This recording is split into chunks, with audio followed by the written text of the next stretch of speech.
Welcome to the Speak Your Piece podcast. Thank you very much for joining us. My name is Ian McNaughton, known by some as Big E. We have a year in review, year-end 2020 podcast. We are joined this time by a special guest, SYP creator Kief. Kief, how are you doing? I like your shirt, by the way. Thanks. For the video pod, it's the SYP merch that they're giving away. If you go to the it's not a giveaway. No, well, I mean, we're doing a giveaway, but like, it's not all free. Just comment to tag someone in the post and share on your story, and then you'll get it. I'm a bad person. I saw it. It's giveaway. I already have one. Don't need to enter it. But if you do want to get one of these, you know where to go, to the Instagram. That's. I like this advertising. This advertising is really good. I like it. Thank you. I thought you were just. I was confused. Just like, it's not all free. Just to be clear, we're not giving away free shirts. Also joining us today is SYP creator Scott. Scott, I think I've seen you once already on a video call. I think I've seen you every day for like the last 3 days now. Yeah, we've been busy. Lots of pods, lots of content going on. We've been busy. You know, SYP doesn't sleep, especially during Christmas break. So I don't know when the last time I slept 8 hours was. There you go. So today we're going to be doing kind of a year in review, looking back on some big moments and giving out some awards, some 3 stars to people. It's going to be a really fun pod, I think. I hope. I'm going to let Scott take control here.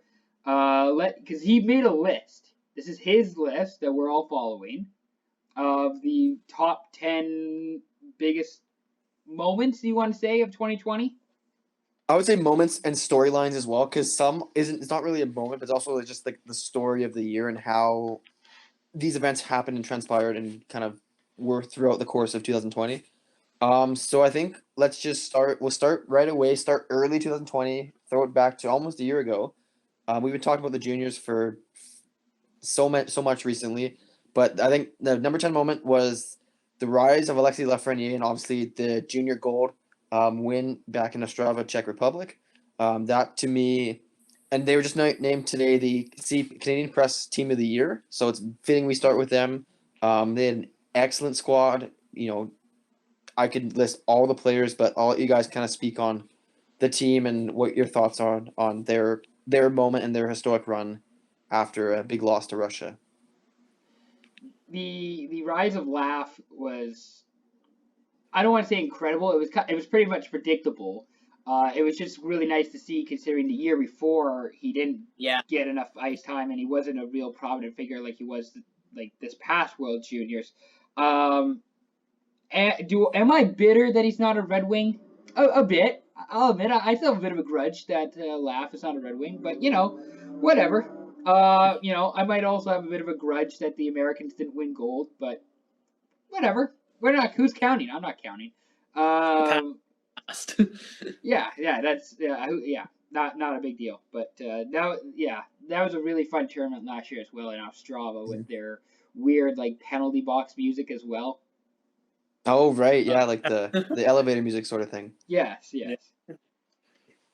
Right on. Kief, any thoughts on the tournament? Well, like the one that really sticks out to me was just Barrett Hayton. He played great and stuff. Quentin Byfield, another storyline, didn't really play too much. Or at least in the final game. Yeah.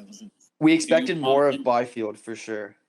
Yeah, but you know what? Also, like same thing, kind of like that team was full of, draft plus ones. And so like people in their draft year, not really much ice time, but that's he was okay, but no, like really, I was just thinking about Barrett Hayton the whole time. Like he was great and stuff. Mm-hmm. So like, and he had that shoulder injury too, right? He went crashing the boards, and he had that big goal to tie it. He also had the controversy of like when they lost to Russia in the in the opening stage or whatever, the group stage, and he didn't take his helmet off during the anthem. And then Russian players went over to him like, "Hey, take your fucking helmet off." And he's like, "Oh, sorry, I forgot." And then like everyone flooded his comment section on Instagram with like Russian hate. It's pretty. I mean, not funny if you were him, of course, but I thought it was pretty funny. Well, he definitely made up for it with his play. So All right. Let's move to number 9. I think we're gonna move to the Lynx and Dustin Johnson. There are so many big names in golf that kind of rose to the occasion this year, but I think Dustin Johnson and his dominance throughout. He won 3 major championships: the FedEx Cup, the Tour Championship, and he also won the Masters. By the way, which Ian you picked that on our Masters pod. Not a big deal. I did pick Dustin Not a Johnson big to win deal. the Masters, but he had a great 2020 for all Mhm. how fucked up the golf season was and how wild and wacky that. I mean, you saw the rise of DeChambeau. Colin Morikawa had a wonderful season as well. Lots of breakout performances, but then the best Mhm. performance of 2020 on the links was Dustin Johnson, without a doubt. Johnson, without a doubt, yeah. I just remember the 65-foot putt he nailed. I think it was at. It wasn't even the Tour Championship. I think it was at the BMW like the week Yes. before, and Rahm beat him there. But DJ eventually got the best of the whole tour essentially at the Tour Championship the week later. So, yeah, that was good. Keith, do you think you could beat Dustin Johnson 1-on-1? Do you think if mano a mano, lowest strokes, could you beat DJ? I was just gonna let you guys carry on because I was fully out of my depth there. The only thing I really remember was who hit that shot from wherever they were. They skimmed it across the water. Oh, that was Rahm. That was Rahm. Yeah. Rahm. Yeah, I just remember that, and then I remember seeing Dustin Johnson one, cool. DeChambeau hits it really hard, not bad. And so I I would was gonna say let you guys keep going on, but yeah, I would say that Rahm that skipper across the pond and he sunk it on 16. I'd say that's probably one of the best shots I've ever seen, if not the play of the year, one of them at least. It was pretty good. It was pretty pretty good. good. It was pretty good by John Rahm. I'm just a casual, so Yeah. I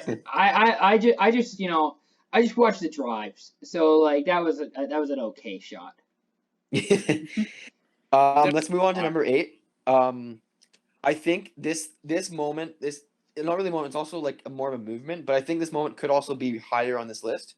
But we wanted to make sure this is really important that we talk about this today, and that's the rise of women in sports. And the most recent example is Sarah Fuller, the Vanderbilt kicker. I think she's on the women's varsity team, and she took some kicks, scored points as well for the Vanderbilt men's varsity team, and that was a huge moment. I think a really good move by Vanderbilt, which is in Tennessee, right? Memphis, I think. It's in Nashville. They play in Nashville, yeah. So really good move by them. Guys, I'll let you take some more on. I'm sure there's so many other moments we could talk about regarding women in sport. I think it's something that needs to continue.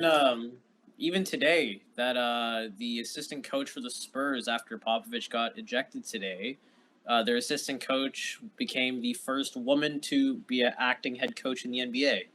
And so that's pretty cool. You never see that too often now, but it's definitely becoming more common. You see a lot of women taking higher end jobs in sports organizations and stuff, that kind of thing. You see that becoming more common, so that's really cool. Yeah. Isn't there a GM in the MLB? What's her name? Yes, there is a GM in the MLB. Oh, I should Marlins, right? Yeah. I think it's Kim Ng, I think, is her name. Yes, I think you're right. I didn't even this year has been so crazy. I didn't even have that written down as a women in sports moment. And that's a significant moment in women's just in sports where a female can be a GM of a baseball team. That's pretty fucking cool. Sarah Foley, you mentioned. I was going to say Naomi Osaka, who had an incredible tennis season. I think she was named the AP Women's Player of the Year for her performance winning the U.S. Open. Kendall Cone Schofield, who's now at the All-Star game. At the All-Star game, and now she's with the Blackhawks. Was she there again? I believe the assistant GM. Assistant GM. So I think she's something to do with player development, but I think assistant GM is something she helps with for sure. So, I mean, Sabrina Ionescu, I believe is how you say it. Ionescu, Ionescu, who she just was kind of the rising star of women's basketball this year. I believe she tore her ACL. She had a major injury that forced her to miss the rest of the season, unfortunately, with the New York Liberty, I think it was. So, yeah, those are just like the big names I have written down. I don't know if you guys have any more, but I think it's been a great year for women in sports, and hopefully we see more of it in 2021. No, 100%. I think 100%. it's something that needs to grow more and more. And I hope it will become that. And if hopefully, like we'll see a women's hockey league here in Canada, if not all of North America. I think that would be something that could easily be done and should be done. So I think we'll see it with I believe it's the NWHL. Yep. The National Women's Hockey League. I think they were hoping to start this year, but then COVID kind of fucked that up. So we'll see if that happens in 2021. Yeah, for sure. Let's move to number 7. We'll talk about, speaking of baseball. We'll talk about just the 60-game season, the sprint season, sprint finish to the end. The Dodgers did win, which was really nice. They have first win since 1988. Fact check me on that one. Make sure that one's right. Sounds about right. Sounds about right. And then I just remember just like, oh, what a shit show of a season because there's so many COVID cases all over the league. What are your guys' thoughts on that? And maybe moving to the bubbles in the playoffs was a good idea. Maybe they should have done that earlier. What are your thoughts? The baseball season was just a shit show from the start, like just trying to get baseball back. That was actually like, I remember in the spring, like that was kind of one of my biggest pet peeves, which is how long it took for baseball to get back. There was the whole Blue Jays thing. And then they got to the bubble in Arlington, and Justin Turner had his whole incident in Game 6 where he tested positive. And then it's like, actually, I'm going to come out on the field and we're going to celebrate together because I won the World Series. And everybody just completely forgot or didn't give a shit about COVID. Or didn't know, I guess. But that was a fucking hectic baseball season. Yeah. Any positives from that, do you think, Kief? Anything that you remember stands out to you? No? Well, no, literally, You're blanking. Baseball, I didn't even pay attention. No, but I saw the whole thing about, that dude that ran on after testing positive. Other than that, I don't know. I was watching Blue Jays looked like they're getting better, maybe. I don't know. Yeah, they had a good year, actually. You texted me, I think during, when the playoffs were happening, and you said, are the Blue Jays good? I saw they made the playoffs, and it's like... Yeah, because they were on a decline for a couple years, and then suddenly it's like boom, playoffs. It's like, oh well, they must be doing something right. So and it's like, well, actually they expanded playoffs this year, and it's a shortened season, so they still made the playoffs. They still made the playoffs, but it's still like full playoff appearance. I think the highlight of the year for me is that Game 4 of the World Series with the 8-7, just that ridiculous play with Arozarena's tripping, going back and forth. To me, that just stood out. That was probably the game. I would say the game of the year. I don't know what you guys' thoughts on that. I was gonna say Game 6 with Blake Snell. Where Snell pitched phenomenally. He gave up one hit, for the Rays. He gave up one hit against all the Dodgers, and then the analytics and the Rays are like, yeah, we're going to pull you because you're going through this lineup a third time. It's like, I am destroying everybody. Why the fuck are you taking me out? And then the Rays lost. And then, coincidentally, Snell just got traded a few days ago to the San Diego Padres. So yeah. Sidebar, the Padres look unbelievably insanely good this year. Yeah, their uniforms are nice, aren't they? Oh, I'm talking about their starting. Yeah, they're nice, but I'm talking about their starting rotation now with Snell and Darvish and some pieces they've added this year. Kind of nuts. I still think Kief's SYP shirt is nicer than the Padres uniforms. I just thought I'd throw that out there, but You're a little Padres and influenced. Sorry. SYP type. Yeah. If I do a thumbnail and I match the SYP shirt with a Padres uniform, the characteristics are uncanny between the two of them. Sure. Yeah, another little sidebar, merch. You should just do a little reverse retro, but SYP style. What's it, Color Rush? When they do that for the NFL, SYP style. They don't do Color Rush anymore, unfortunately, which is too bad. Oh, they don't anymore? No. What do you mean, unfortunately? That's a good thing. No, I love Color Rush is sick. Yeah, Color Rush is awesome. How can you hate Color Rush? I'd rather and have then reverse retro than color rush, but when anyways. the NBA does like their city jerseys and stuff, like Those are sick. Okay, those are imagine sick. like a Miami SYP with like that nice light blue, the hot pink. Just saying. It's actually just gonna be a Islanders reverse retro with the SYP logo in the middle, and then people are gonna be like, "Is this even a reverse retro?" And it's like, no, it is. Believe it or not, this is actually light gray, dark gray, but everything's the same. Yeah, no, it's literally just it's your shirt right now, just like a little bit more gray, like a darker gray. Like it's essentially what they did with the Islanders jersey. We're going off on a tangent here, but someone on like Adobe, Illustrator or Photoshop just like change increase the blue to from a lighter blue to a darker blue on the Islanders uniform, and it's like that's a reverse retro. It's like you just changed the color. Yeah, but to be fair, if it wasn't reverse retro, like that was the concept they came up with, kind of a nice jersey. I'm not gonna lie. Oh no, it's a nice jersey. It's just not a reverse retro. 100%. Yeah, it's just not reverse retro. Anyways, we'll get into hockey. We'll get into hockey a bit later.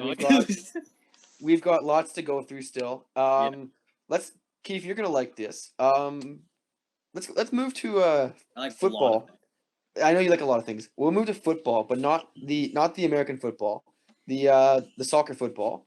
Bayern Munich. How good were they this year? Man, they actually Alphonso Davies just won Canadian male athlete of the year. Yeah, that's correct. Yeah, with Super Bowl champion Laurent Duvernay-Tardif. That was the other guy who won it too. It was like winner. Yeah, obviously the game that sticks out for everyone is that 8-2 absolute destruction of Barcelona by Bayern. And Alphonso Davies had that nice little run against Semedo on the wing, comes in, like it's nuts. But Bayern Munich, they've always been good. Like they've always been the front runners in the Bundesliga, but really just like this year, they're just different level, built different. Yeah, they were built different this year. They had I think they had 3 players on the Euro or the UEFA starting 11. I'm pretty sure. Team of the year. Yeah, team of the year. I think it was. I believe Alphonso got shortlisted, but I don't think I'm not sure if he made Davies was there. It was Kimmich and Lewandowski. Yeah, Lewandowski as well. Yeah.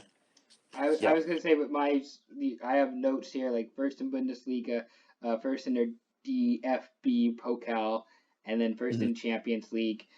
Big seasons for Davies, Lewandowski, Manuel Neuer, who's the goaltender for Bayern, for Bayern Munich. Incredible season. We'll go in we'll talk more about we've kind of talked about it with the Dodgers a little bit, but with these championships where you do you had the long stretch off, you had a long time off, and then you had to get back into it, and that must have been weird as well, playing in the empty stadium in Portugal, in Lisbon, and having to just win this title with everything on the line, but it might not have felt like it just because you're in an empty stadium in some complete silence. Yeah. We'll get into that later for sure. It's a good call on that one. Anything else on soccer? Any highlights? Anyone want to talk about anything fun? Christine Sinclair, Canadian female athlete of the year. Yeah, Christine Sinclair. Okay. Yeah, I was gonna say. I was gonna say. I don't know how many of the how much female soccer was played this year, but she is just someone you can put down every year as Canadian female athlete of the year. It was like Wickenheiser. Yeah, I don't quite recall if she really won many. I don't know if she really did, but that was someone I would say if you think about it, always in the running for the longest time. But yeah, for sure, definitely Canadian icon and very well should be, just like Hayley Wickenheiser, in that same definite conversation for sure. Speaking of hockey players, let's talk about the NHL and the bubble and the fact there were no cases. That's the thing. To me, that was so impressive. No COVID cases in the NHL bubble, and Tampa Bay won Stanley Cup. You guys, thoughts on the year? Pandemco, it's real. Season restart, Pandemco, he's here. I did. It's funny you mentioned that. I didn't have that written down on my notes, but I was watching like Canuck Vegas highlights, like getting myself back into hockey cycle, and it's just like, fuck, this Demko guy was good. I might start buying the hype now because I rewatched some of the highlights to that. Yeah, 2014, we're like, oh man, this guy's the savior. This is it. Kind of took a while, but I feel like goalies always kind of take a while. But Yeah. Pandemco, he showed up. It was sick. Even that Vegas, just a little random Canuck sidebar. I mean, they were in it. Like, come on, Vegas. That game was back and forth. And then suddenly they scored, and it was just super deflating. And then it was a whole thing. But you know what? It happened. All in all, that was a great series. The Canucks had a great bubble, and I'm excited to see what they do next year. But we'll see what happens with the new divisions coming up. But yeah, back to the original point that no cases. Like every other sport pretty much had, here and there, some less, some more, but NHL was seemed to be the absolute best about, testing or whatever they were getting up to, I guess their quarantine protocols and, whatever other COVID friendly type restrictions they put on to get no cases and for what, the bubble is what, a month, 2 months? It was 2.5 months, yeah. Half months, and you have no cases. Impressive. Yeah, impressive. I don't know, but the mentality of this pandemic has changed because I was a bit skeptical at first. I don't know if it was just my faith of what COVID was like, or just hockey players, or how the NHL does things. But I was a bit skeptical about bubbles at first, and it just worked. It just was perfect. I think the fans even enjoyed it, even though there were no fans in attendance. I think the fans really enjoyed watching hockey all day. Yeah. And they made it a fan friendly, TV watching friendly experience, I should say, with all the different camera angles. Remember all the different fun thank you to our fans, and then they just show a bunch of actual fans in seats. Where that okay, that's kind of cheesy, but that's kind of funny too. It just worked. It was great. I kind of don't understand why now we're not going back to bubbles, and I get why, but I also kind of wish we were to a certain extent. I don't know that all the players enjoyed the bubble experience. Yeah, I mean, it depends on who you are. Yeah, it depends on who you are, of course. Yeah. And I think the right team won. I think Tampa winning the cup is fair. I don't think anybody really is egregious with the Lightning winning the cup. No, because they've been favorites for probably the past 3-4 years now at this point. I was gonna say 5 years when they went to the cup against Chicago. Oh yeah, true. Yeah, always. Yeah. It's almost it's just oh, finally, now it's happened.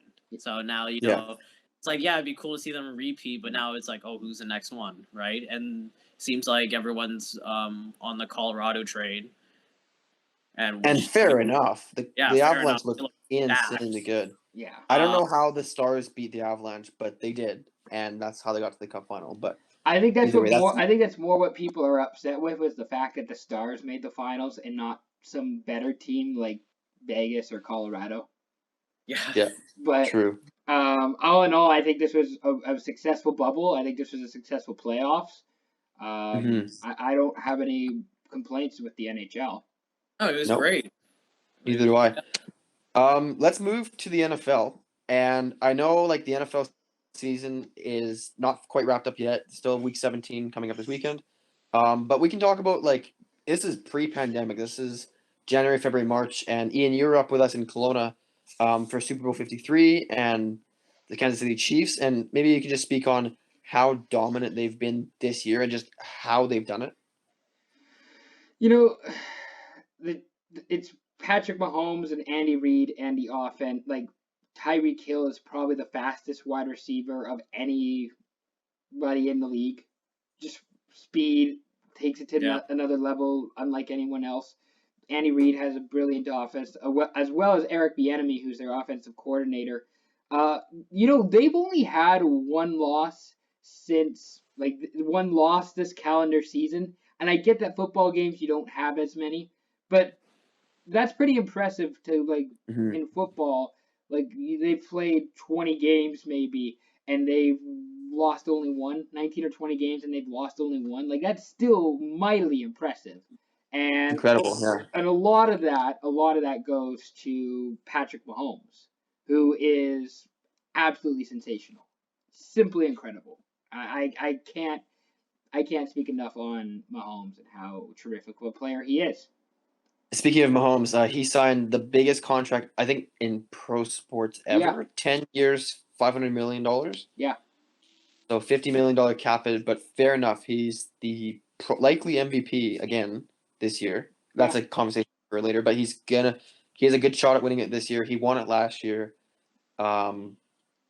Terrific athlete. He's second to none, I think, in the NFL. He's on an echelon of his own, in my opinion. With the Chiefs, they've now turned themselves into the Golden State Warriors, the former New England Patriots. Name your dynasty, and the Chiefs have set themselves up for something relatively close to that. Speaking of dynasties, we'll move to the NBA and the Los Angeles Lakers. But I think let's start with something on a somber note. Kobe Bryant. Yeah. Just terrible, brutal. I can't even put into words how awful that is and what happened to all 9 people in the helicopter crash. Kobe, Gianna, and the other members of the community as well. Just terrible. But I honestly think the Lakers really rallied around that, and I think that brought their team together. And as soon as that happened, the whole league together. But I think for the Lakers as a team, I think once that happened, there was no stopping the Lakers. They were going to win the championship this year. Yeah, something. That you can see everyone just super affected by it. Obviously, huge figure, and not even just the NBA, everywhere, pop culture, everyone throwing things and saying Kobe, right? That's literally so that is so. It seemed so normal just because one dude was just that iconic at what he did, and so it was a total shame to see him and the other passengers that passed away, unfortunately. But to your point, Scott, it's really seemed at least the city of LA and the Lakers especially to just really rally behind what Kobe meant to them, and what it meant to basketball, to the city, just meant to everyone, to really use that as their driving force. And so them winning the playoffs, well deserved. The GM LeBron built his own team. No tampering. There was no tampering. The GM, the beast, and that's another ring for LeBron. Michael Jordan status, GOAT, maybe. Up for discussion. That's a big debate right there. I'm not saying anything, but up for discussion. And I think that's the thing about LeBron that's so special, is that he's been able to go to 3 different teams and win 3 championships. 3 very different teams. He's kind of had to build they've had to build around him, and he's kind of propelled, especially with 2016. He basically carried the Cavs to the NBA Finals that year. And even this year, he's got a good team around him, but the fact that he's now 35, he's still the best player in the world. That's just he's Ian, you talked about Mahomes being the best. He is built different. No kidding. Built different for sure. The whole because I root for the Lakers, and the Kobe thing stung me for days, and I wasn't always a Lakers fan. I was a Sonics fan, but that stung me for days. That's one where I feel it impacted everybody. I couldn't get over that for at least till it happened on a Sunday, and I couldn't get over that until at least the Wednesday or Thursday, and part of that was just it was a moment I'll never forget. That's one of those moments where it's where you were when you got the news that Kobe Bryant died, and for myself, I'll go on a bit of a story here, story time with Ian, but Yeah, let's hear it. like it was when I was worth the silver tips and I was driving down and we had an afternoon game. Like it was 1 o'clock in the afternoon and things were great. It was a beautiful sunny day and I arrived in Everett and like my boss, who's actually from California, he was raised in LA. He went to go cover stuff in the old Forum in LA. Like he was a big Lakers fan, big Kobe guy. He's a big Dodgers fan. And I remember when I got into the office, he was just a bit panicky and he like didn't really say much and it was kind of weird. And then once I got settled in and I put my stuff down and I got my, self organized and he's just like, yeah, Kobe Bryant died. And like I usually have a smile on my face and then when I heard the news it was like, holy fuck, like that like really just made it somber, like you said, Scott. Um like yeah, that's probably one of the biggest things of 2020 was just the death of Kobe and how it impacted everybody. Like Yeah. and like it was a real coming together moment. Like I think that was where like no matter who you were or where you came from or what you believe, like Kobe died and that impacted a lot. Rod. Everyone together. And the championship was weird too. Like the Lakers championship was kind of weird, where they were the best team, and the whole Kobe thing was weird as well. Just like Kobe really should be alive to see it. Like he should be guiding these young players. Like he should be guiding the Carusos or the Kuzmas or whoever, and he just wasn't there. He didn't get to see it. Yeah. But I think that's where LeBron really stepped in and kind of was a big rallying point for that team. And I think that's how they came together and ended up winning because he, again, we can talk about LeBron, Kobe, MJ all day long and debate who's better, who's not. Like, and they're three of the, yeah. I was going to say, I think that debate's over. Like, I don't even think it matters anymore. No, like, it doesn't. I like, it's gotten to a point for myself where it's just, who cares? Like, they're all great, spectacular athletes. Like, we're going to have, like, the debate. We're never going to come to a conclusion on that debate. No. Because again, what you get from Kobe, is what you've had from MJ as well. The same position, same player, and then LeBron's just a class of his own. So you kind of have to put all three of those guys like up on that pedestal together, like a Mount Rushmore. Add a fourth guy, who knows who that is? But those are your 3 or 4 guys that are the league's greatest players. Yeah. So, yeah. Anyways, let's move to number 2.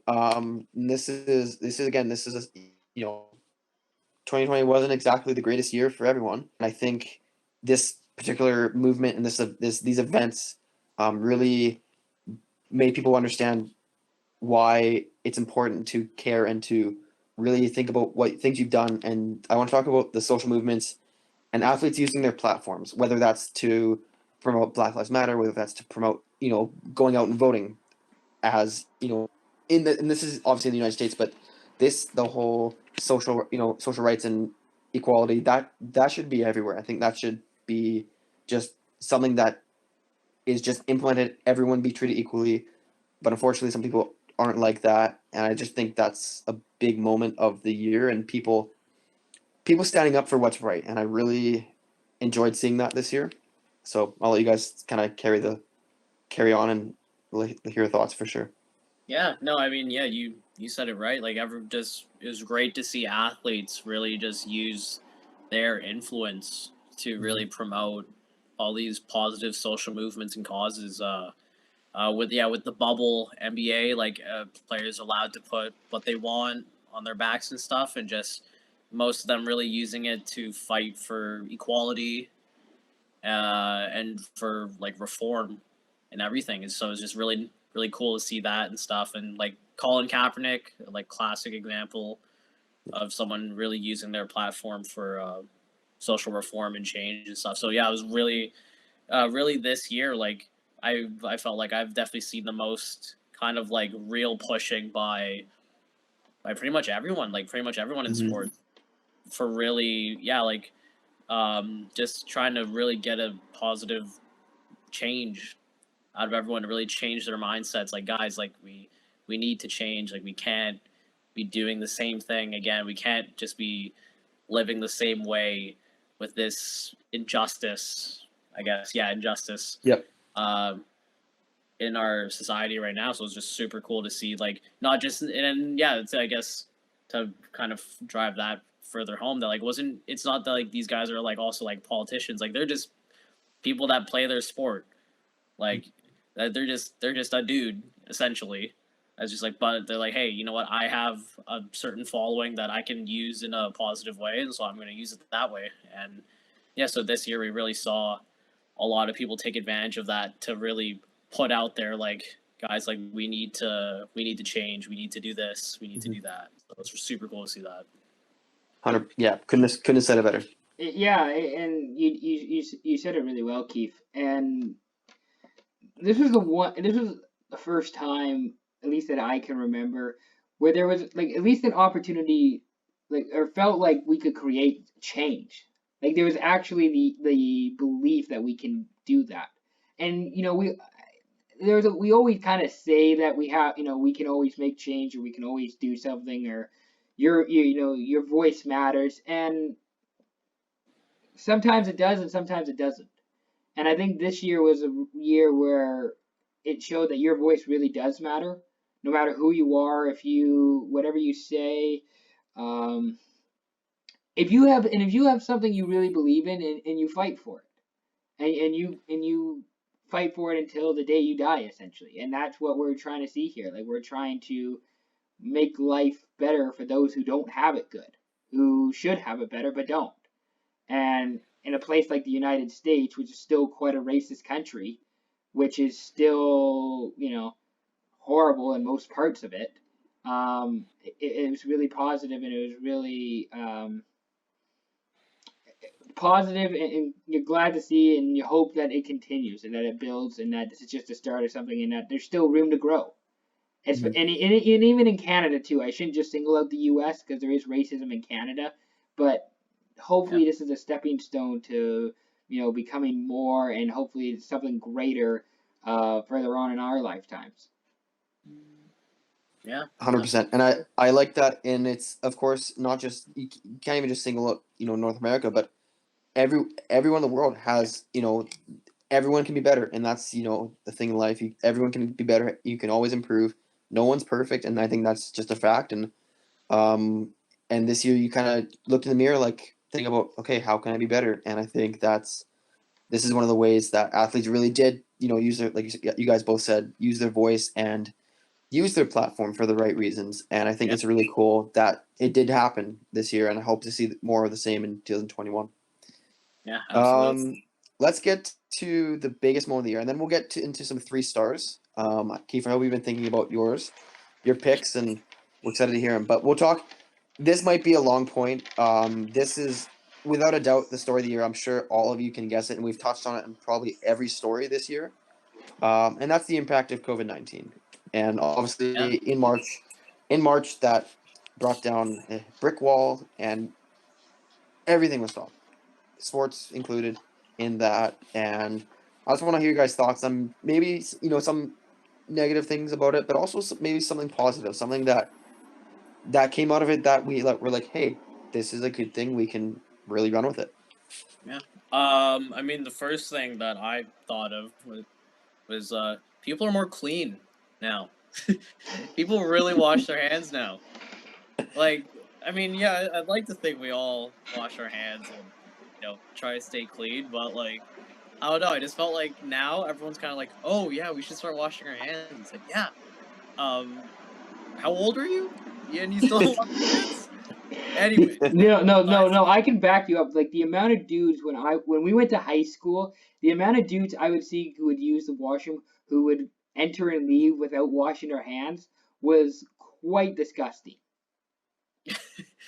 So yeah, I guess that was one positive change. Also, actually, one thing, this is kind of more of like a personal opinion, but like I feel like now that we have all these new rules that we're kind of even to now, like, we're abiding by 6 feet and wear masks and that kind of thing. Like, I feel like as soon as we get back to normal, like, I kind of, in a weird way, enjoy these new norms. Like, I kind of like wearing a mask. I feel a lot more like private in public in a way. Have you ever, big vibes, have you ever put a mask on and then like your sunglasses? No one sees your face. it's a huge vibe. I feel You're unrecognizable. Like I feel so anonymous. I would not know what it's like to put sunglasses on. I just want to say for the record, I have no idea what it's like. That feeling evades me. Anyways, but like I think in a way like these new restrictions almost kind of like puts everyone in like this kind of new mindset of being a little more healthier in terms of passing, like potentially passing airborne pathogens. You definitely hear a lot more airborne stuff, coughing, sneezing. Don't sneeze on each other, all that stuff, right? So like I feel like almost like it's gonna be incorporated with this new norm, especially with the vaccine coming. Pfizer. Yeah, Pfizer. There's all like 3 or 4 that have been approved now. So yeah. Yes, sorry, I'm kind of speaking my piece, like the shirt. That yeah, like I felt like also like this really taught me like I really took things for granted, going out and stuff, like especially like being at university, like I'm sick, so I go out every night. That like it doesn't really matter. Like I never really realized how many times I've like shared someone's drink. Like I feel like. Well, like, like if someone's like, hey, try this beer I have, you take a sip and you're like, it's fine. That really just kind of clicked with me. Like, I used to do that kind of thing. Like, it just really made me, though, like, I guess, like, appreciate the moments I got to go outside. Yeah. In a way, like, I've been even, like, now, like, I'm so bored in this, like, modified lockdown, I'll call it. Have you, like, because I was, like, earlier in the pandemic, we were watching, like, older sports and, like, rewinds and whatever. Does anybody still cringe a little bit when you see, like, a full capacity stadium? Like, I miss it. I miss it a lot. Oh, but I kind of cringe a little bit when I, like, to think, like, 60,000 not all strangers, but 60,000 randos are sitting next to each other. No idea where you came from. No idea if you washed your hands this morning. And when you put it that way. It's just like, why the fuck would I do that? And it is a weird concept. I don't know. I just cringe a little bit. The other thing that I really I don't have the urge to go anywhere now. I don't know. This is just myself. I know exactly how you feel. Like I don't need between like March and now. Like I go between Squamish and Burnaby. I've been to the Okanagan once, and that's the only place like I've gone outside of my bubble, for the pandemic. And I don't like I don't have the urge to say go. Not that we're supposed to anyways. But I don't have this urge to go travel. I don't have this urge to go back to a club. I don't have this urge to go to a big restaurant. I'm very thankful that I get to spend time with my family at home. I get to see the people I love. That's kind of what COVID has brought for me. So yeah, no, I like that. Yeah, I fully agree. That was. I will say though that was definitely me at like the first quarantine lockdown. Like we're honestly, it didn't like personally for me, it didn't feel like a big deal. Like just stay home, go out if you have to. Like if you have to get groceries, that kind of thing. Like I never really felt like it. I think it was only until when we started to ease up, everyone kind of started to go out again. But then we had to re-lock down. Where I was like, man, I could really go outside, like, please. Yeah, and just do something. No, for sure. I think, like, for me personally, Kief, you said you nailed it on the head. You said, don't take things for granted anymore. Like, when things get back to the new normal and once there's kind of a herd immunity, I think, to me, stepping on the ice again to go play a hockey game, I'm gonna be buzzing. I just feel like that's gonna happen, and just with anything too, whether it's going out to a concert, going to a bar, just going literally out. Anything, literally anything. Like, and that's the part that I'm most excited for. And like Keith said, I don't think that I'm not gonna take that for granted anymore. I just think knowing how things I've had it pretty good during the pandemic. I've been able to. I worked full time in a golf course. I could play lots of golf. Like I played a bit of hockey here and there when the lockdown was kind of not as severe. So I'm very fortunate that way. But again, some people weren't, and you know, I get again not knowing and kind of hearing some stories from people. I just won't take things for granted again. You just because you never know what might happen, right? So Yeah. I was gonna say the other this is more of a sports element to it, but now there's this opportunity, hopefully for sports to at least reconsider scheduling, for example, or who they play. Like in this upcoming hockey season, we're now going to have an all Canadian division. I don't know that an all Canadian division is going to happen, forever, but it is interesting to kind of think about it from that perspective. Now because we can't go to the States, or we shouldn't be traveling across the border. It's interesting to kind of think of it from that perspective as well, how sports can impact what other things Rudy Gobert can touch that he can infect. Yeah. Yeah, that, but it's more like you guys, going and doing stuff, what our limitations are, who can we see, what can we do. And if anybody wants to go hang out at the 2 Park with me one afternoon, let me know because I am down. This is a personal invite. Please, I want to go to the 2 Park. Is there any bars in Whistler that are open? Go to the 2 Park, get a free shirt. Yeah. SYP Meetup at the 2 Park. That should be a giveaway, Ian. Whoever comes to you with a 2 Park, very first person to get to the 2 Park. It sounds that sounds like the worst Top Gear competition, where it's just all right, you need to get from London Drugs and Squamish to the 2 Park in Whistler. Go, and the first one there and get it. So get the shirt. Yeah. All right. Before we get into 3 stars, that wraps up our top 10 list. I just want to shout out to healthcare workers everywhere. I don't care where you are. Give them big claps here. I have a few in my family, and they've been working their ass off. And just shout out to healthcare workers everywhere. Yeah. All over the world. If you know someone, give them some support. Give them some love. Yeah, without them, we'll probably still be in first phase lockdown at this point. Yeah, the OG lockdown, it's crazy, and even to now, basically, we're now trying vaccines and stuff to get back to normal. We've been sitting on our ass, and they've been working nonstop to finally give us this vaccine. So really, to them, full credit. And it's unfortunate that we've had to lose some, those who've lost trying to deal with this vaccine and everything, but just huge credit to them, working, basically trying to keep us alive, keep everyone alive. And so, yeah, just big props to them. I know it's a meme, but the frontline workers are the real MVPs.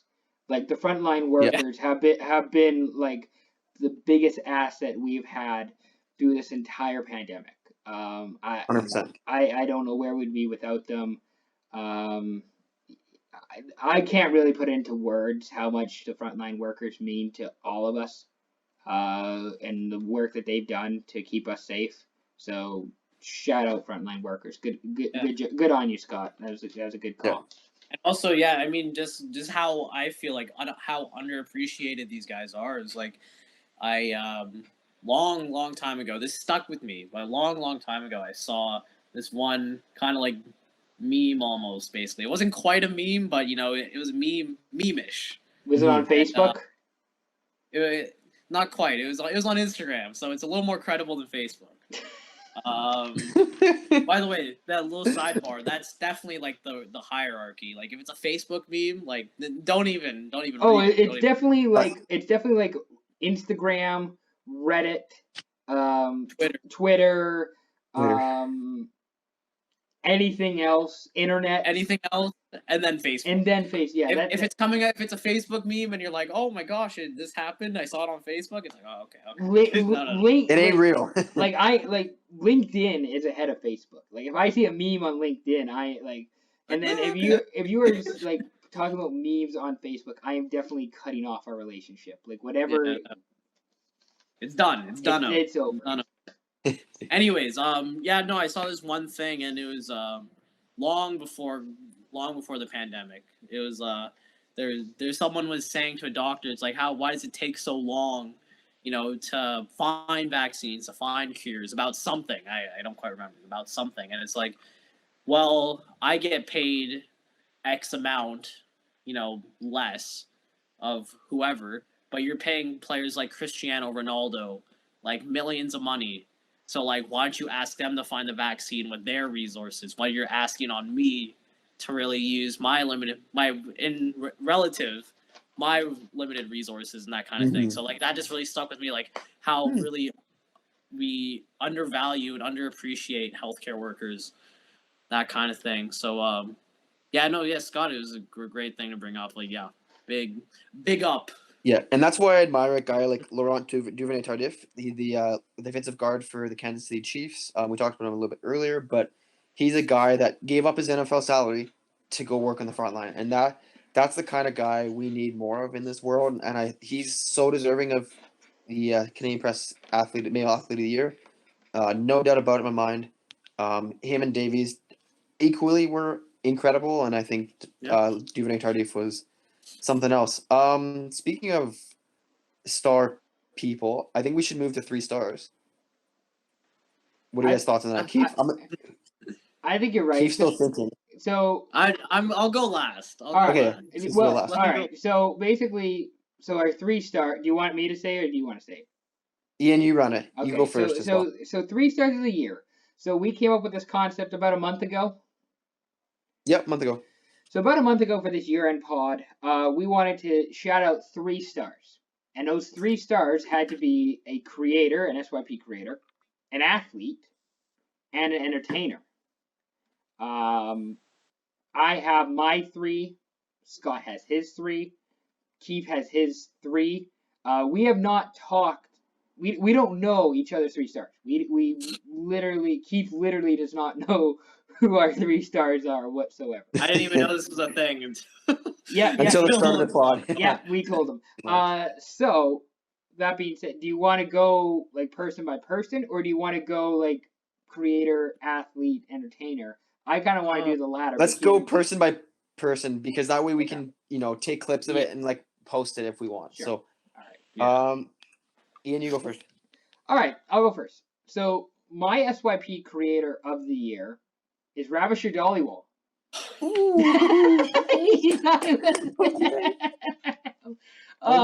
Okay, let's hear it. Hey, we need a reason. No, we need a reason for everything. Yeah, reason. No, Rav has been. If you don't know Rav is awesome. One of the coolest dudes I know. He helped us at the beginning of the year when we were going to go to. We did one podcast in the SFU recording studio. He was big in trying to get that set up, and then the pandemic hit, so we haven't been in there since then. We did another podcast with him in the summer, like an NBA preview type pod. I know he probably would like to help more and contribute more, but his schooling, he's at Crim and SFU, so he hasn't been able to do as much as he wanted to. But I just want to shout out Rav, because Rav is like one of the coolest guys I know and one of the like nicest people in the world. Oh, absolutely. And he deserves a shout out. So shout out Rav. I just want to throw in there, shout out Rav. We won our arenas trio match in Fortnite. Let's go. We won. Me, Rav, and Kyle are now officially up there with big competitive Fortnite players as a team. We've won a couple competitive games, so we're kind of sick. We make earnings. Super cracked on the sticks. When are you doing SYP like streaming? Like when are you streaming for SYP when we get our Twitch stream? I do have that SYP Fortnite map from the Olympics. Oh, we'll still have to save that. Maybe we'll do our own tournament. It is. Once I get my PS5, because I'm not doing this on a PC. Once I get a PS5, then we'll play. But yeah, shout out Rav, big Fortnite player, big. I mean, comes second in kills behind me, but it's okay. But big up Rav, deserving. All right, Ian, give us your other 2. So athlete, I actually had a few people. I put down Naomi Osaka.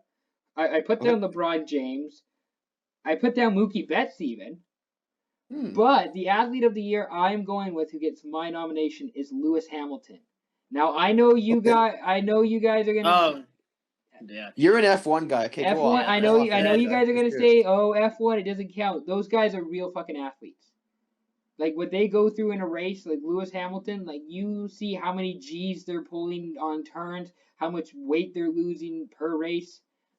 And Lewis Hamilton, he's been big with, activism, using his platform to promote better things. He won a seventh straight title with Mercedes this year.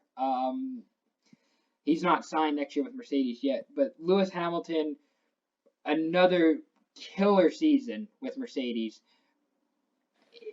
Arguably the best F1 driver of all time, and I'm gonna get some flack from the from people from that, but shout out Lewis Hamilton. He deserves a lot of love. He probably doesn't get enough love here in North America because we don't appreciate the racing as much.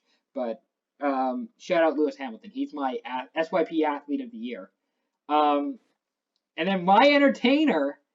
Now, some people aren't gonna like this, or some people might be surprised by this. Iggy Azalea. No, it's Taylor Swift.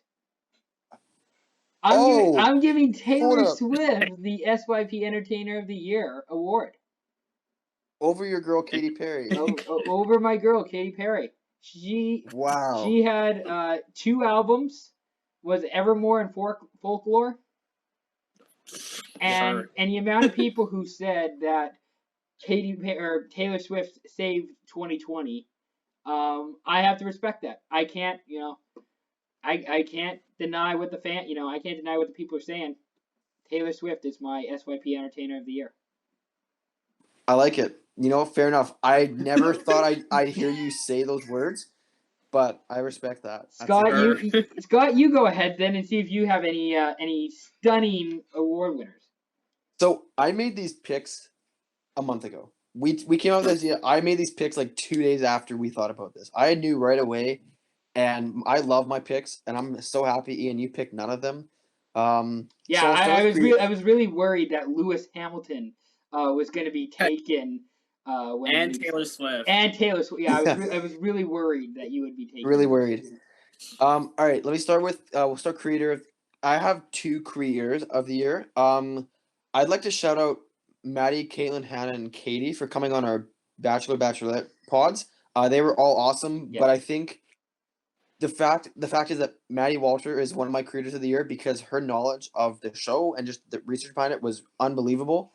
I also want to shout out Kevin. If you're not watching the podcast, you'll just see that Kief got stumped again. He got rejected a second time. Again, Kevin has a really good knowledge of the NBA and the NHL, and also golf. And I have maybe a little bias here. I worked with Kevin this summer, and I love that he's gotten more into the game. And I hope he can come on our pod and give us some good insight on the golf stuff. And I think it'd be really cool seeing him. Also, shout out Kief. We love you, man. I don't think Kevin's been on a pod this year. He hasn't been on a pod, but he's given me some good thoughts and some good intel. Is he your insider? Is Kevin? He's one of my insiders. Yeah. Per source. He's one of my good sources. So yeah, per Darren. And that's why I had to mention both Kevin and Maddie because they were both, I think, a really big part of this year and how everything transpired. Anyways, let me talk about athlete. I know a lot of people would probably say, "Oh, you're gonna pick a hockey player. It's probably gonna be Docker Drysdale." No, I'm not doing that this year. You went with Zagras. No, Zegras. No, Kill the World Juniors. He's so good. Well, okay, that's a whole nother conversation in our World Junior recap pod. I'm gonna go off about my Ducks. Anyways, that's for later. Ian's laughing his head off now, as per usual. My athlete of the year is Alphonso Davies, and that's to no one's surprise. It's to no one's surprise, and he was terrific. He's Canadian. By the way, my list is all Canadian this year. Another note. My 3 stars. Way to support local this year, and look at me being an asshole. Just giving it to Rav. That's my. Mr. Worldwide. Anyways, I just happened to pick some Canadians. So Davies, I don't have to explain anymore. He is my athlete of the year. I could have picked, LeBron. Could have been could have been Alexis Lafreniere, but he didn't play enough. So, anyways, my entertainer, I said like person in pop culture, but The Weeknd is my top guy of the year. He put out arguably the best album. He has probably of this year. He has my favorite song of all time, but probably the song of the year as well. The fact he didn't win a Grammy still pisses me off to this day. I was gonna say the Grammys don't agree with you, but you can continue. Yeah. Yeah. So I'm thrilled to see him perform at the halftime show for Super Bowl 54. Right? Yeah, 54. So The Weeknd's my guy. I love him. My favorite artist, and I'm thrilled he had such a big year, and hopefully we see more in 21. Kief? Kief, now it's your time to shine, big guy. Yeah.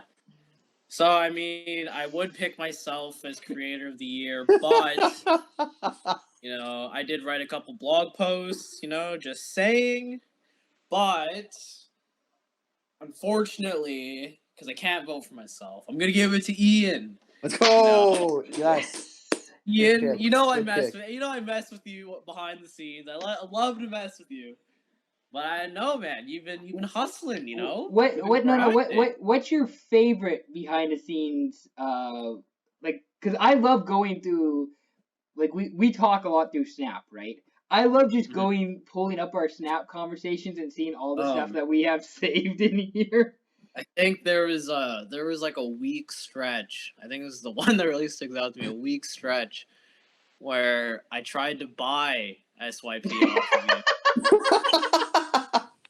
There was another week stretch, which was just me sending you everything that I have that I knew was expensive, and just saying this is because I have more money than you. That was a big phase. Yeah, you know, there's a lot of the debauchery and shenanigans behind the scenes. But you know what, man, you've been hustling. You know, I pay attention. You know, these shirts, comfy. You know, whoever gets that, whoever's the lucky person on the giveaway, it's a comfy shirt. It's a comfy shirt. And yeah, what? I'm gonna. So this is my acceptance speech. So the one thing that stands out to me, I don't know if this person will watch this, but this that was That's you. No. For those who don't know. Wait, you have to explain it. So those who don't know, there's an original photo of myself actually giving our friend Rebecca Heen a kiss on the cheek, but I sent that to Kief, and then Kief photoshopped Callum's face over Rebecca, and he said, "Why are you kissing Callum?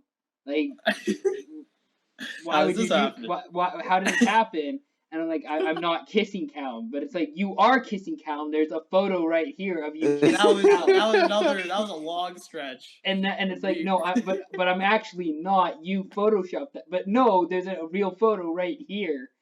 And actually, no. That's not just a week stretch. This has been a whole. That was a long extended period. This is like a whole year.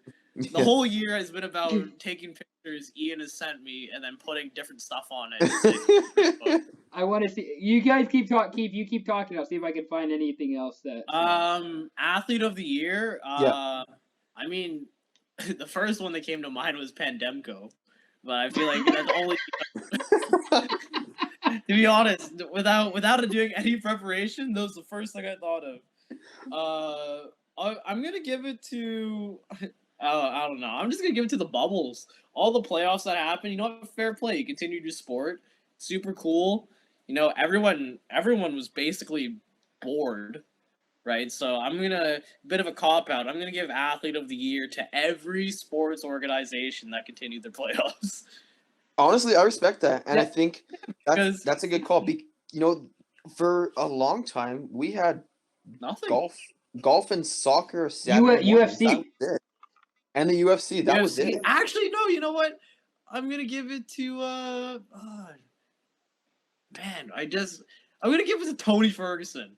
Oh, that's a whole Okay. no. No, Now I'm you giving it know. to Tony Ferguson. I'm gonna even. You see the way his arm bent? That's a warrior, bro. Did I? Absolute warrior. Tony Ferguson. I think I sent that to you, Keith. I don't know if I sent it to Scott, where Tony Ferguson is now selling like champ shit only merchandise, and I said like with the way your arm bent, you legally cannot be allowed to sell that merchandise. Like that. 2 losses in a row. Yeah, 2 Vincent losses in a row. Like you can't do that. Like that's not you. That is not legal. It's a violation. Just trying to see if so Tony Ferguson's your athlete of the year. Yeah, absolutely. That or the Bubbles. I'll give it to the Bubbles or Tony Ferguson. It's not up for discussion. By the way, this is the one. I don't know if you can read this. Yeah, I'm not gonna read that out. Just because it's just for his sake. You have to watch the video podcast for that. You can enjoy that. I'm not gonna. I'm sparing him today. Yeah. Well, aren't you nice? Entertainer of the year. Do you have entertainer of the year? The first people that came to mind was Kid Cudi and 21 Savage. Ooh. And I think okay. 21 Savage, you're like, oh, why? 21 Savage Mode 2 has my pick for best album of this year. Because the storytelling first of all, is super good. If you haven't listened to it yet, the actual storytelling in it is really good. It's Metro Boomin's 21 Savage and Morgan Freeman. Right? So Morgan Freeman does basically all the storytelling in that album. Plus, it's just hard. Like I enjoyed every song. Like I'm just a casual 21 Savage fan, but that one I was like, dang, like this is hard. So like I had to give it to 21 Savage. That's the right answer for best album of the year. Kid Cudi's album that came out recently, I enjoyed that album all the way through. Call me a bit of a bandwagon, a little bit of a casual again, but Skepta, Pop Smoke, that song was amazing. People, show out, right? Skepta. Yeah, that's a great song. Yeah, Show Out. People great that song. Don't really know Skepta, like maybe only from Praise the Lord, with A$AP Rocky, Skepta killed it.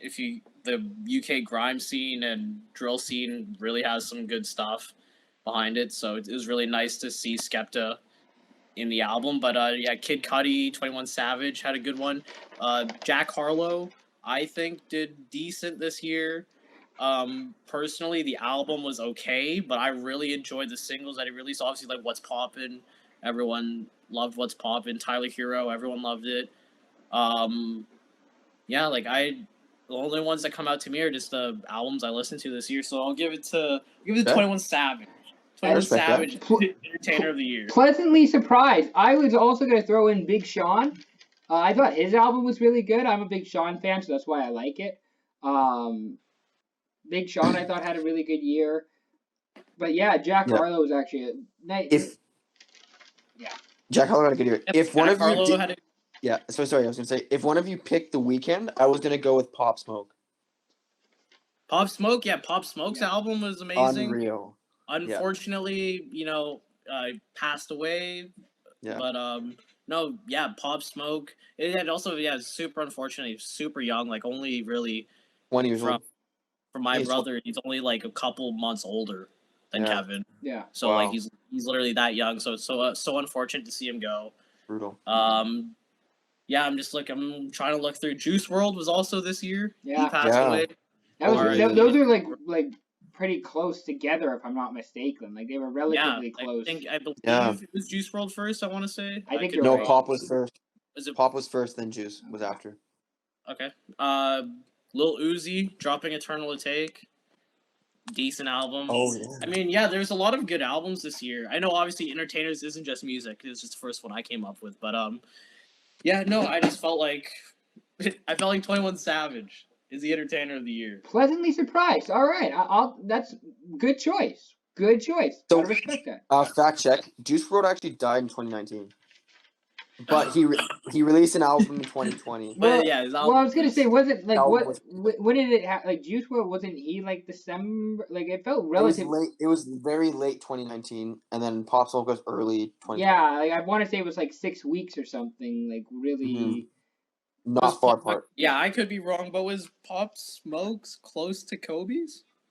Yes. Yeah, I think so. So that might be the correlation we're thinking of, them being super Probably. close. Yeah, probably. I could be wrong about that, but Nope, I feel right. like, yeah. You got it. Well, yeah. Do we have any other final takeaways? Do we have anything else you want to get off your chest? Say it with your chest, Kief. If you got something to say, say it. You gotta come back to me. You gotta come back to me. I had a whole bunch of things before. You gotta come back to me. Honestly, I think a lot of people have given the year 2020 a bad rap. Like it was, so terrible. Like a lot of shit happened, and I really hope people took the best of it, and I hope people don't think, you know what, it was a shit. Like it wasn't the best year, but people take the positives out of it, and they're like, you know what, I actually had some good times this year, and I always think to myself, like, what things this year made you happy? What are things you did that you enjoyed, that you really had a good time with? I don't remember I don't take the negative from a year before with me. I take the positives. That's very cliche of me to say, but that's how I live my life, and I think that's what people should do more of, and I hope people do that for 21. I think it's totally fair. It still feels like we're in March. Part of me still feels like we're sitting in March, and I'm about to sit down and watch, Oklahoma play Utah, or whatever game that was. Like there's still part of me that feels that. There was also part of me. I don't know if you saw the other day when Woj announced like the Rockets and the like OKC game was being canceled, and I was having like March flashbacks, and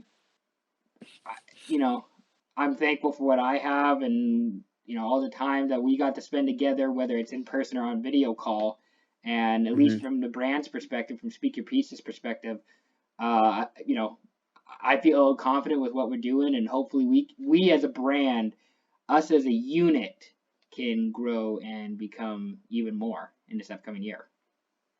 I like that. Yeah. Kief, wrap it up. No, nothing came to me, but give us a hot take if you got one. End it with a hot take. Hot take. Before I do this, is actually the one thing I came up with. Is it too early? I guess it is too early to say New Year's resolutions, right? I guess by the time the 30th, pretty much the 31st, pretty much the first, like.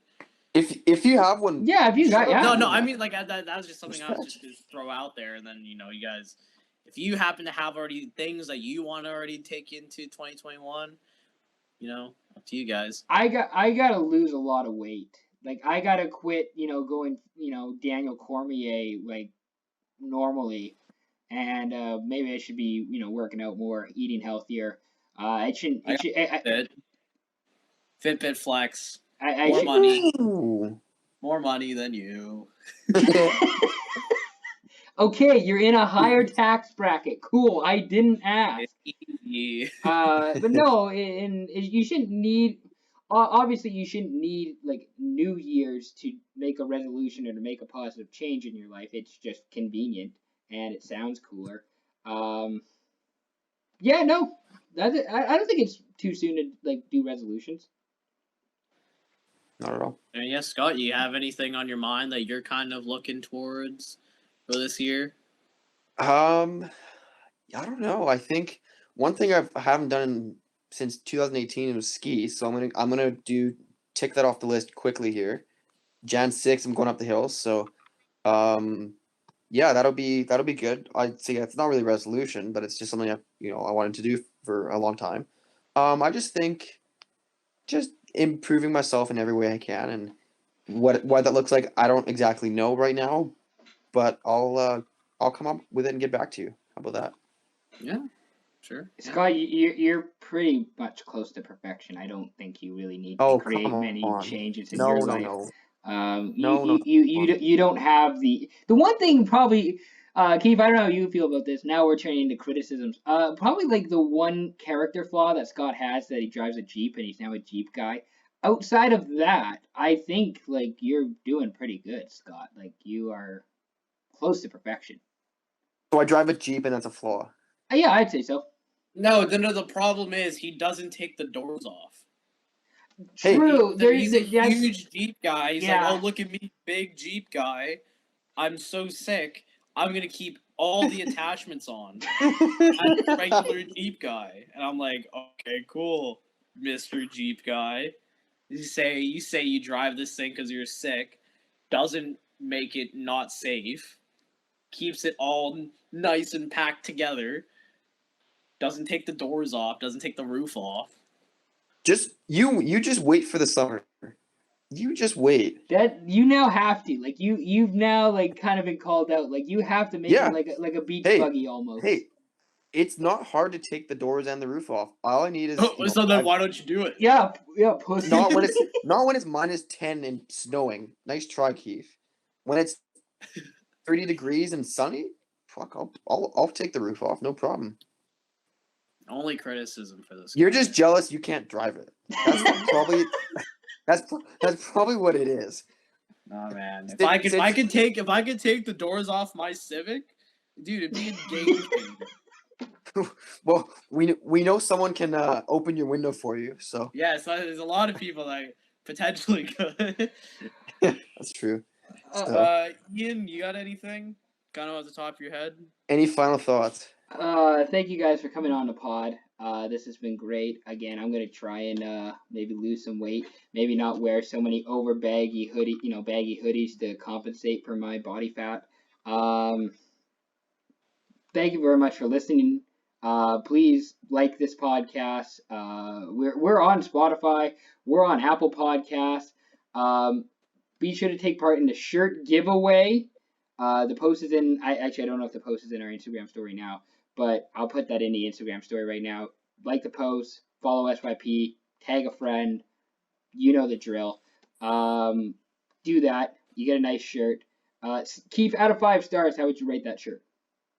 It's actually one of my favorite shirts, and not because I'm based, but no, it's actually really comfy. I was actually surprised at how comfy it is. And then please sub to us on YouTube. We're doing video pods on YouTube. Maybe we'll start being creative and we'll start putting actual clips from the pod on YouTube. Maybe some vlogs. Some vlogs? Video blogs, whatever the vlog abbreviation is. Well, no, I still like my idea of SYP hype houses, where we actually just go to people's houses and then give them a 5-star review. That's what I kind of. That'll be a post-pandemic kind of. No, it's right now. Oh yeah, no, I'll go to people's houses right now, and I'll review your house during a pandemic because that sounds fair. Thank you very much. As long as you wear a mask. Wear a mask, and I'll stay 6 feet apart. Exactly. Thank you very much for listening. Please tell your friends. Like and sub to us on YouTube. Follow us. We're on Instagram at SpeakYourPeace. That's the pod.